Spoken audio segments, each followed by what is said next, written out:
I'm Dr. Usman Hakim. I'm pulmonologist at Aster Jubilee Medical Complex. Today I will talk to you about COPD or chronic obstructive pulmonary disease.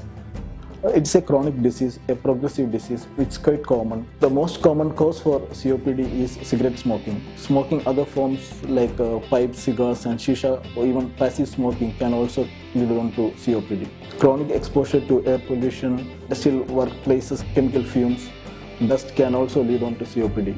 What happens in COPD, the airway becomes thickened and swollen just like this, so that it narrows the airways and there will be more mucus. The symptoms of COPD are chest tightness, coughing, breathlessness, especially on with effort. Even though there is no cure for COPD, we can prevent the complications of COPD and prevent the progression of the disease. Most important is to stop smoking. There are medicines like called bronchodilators, which relaxes the airway smooth muscles and opens the airways, which makes breathing easier. Quitting smoking is very important.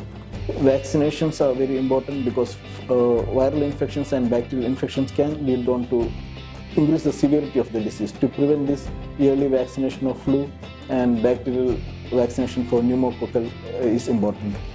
In severe cases, the COPD can lead on to respiratory failure and cardiac failure. Oxygenation will be low and some patients might need to use oxygen at home continuously. COPD can be diagnosed at an early stage by lung function test, also called spirometry. This is the machine that we use to detect the lung function. By using this machine, the disease can be diagnosed at an early stage even before the symptoms develop, so that appropriate treatment can be given at the right time. By following the proper medications, adequate breathing exercises, taking appropriate vaccinations, good nutrition, you can control your disease and you can stay active and have the normal daily activities. Thank you.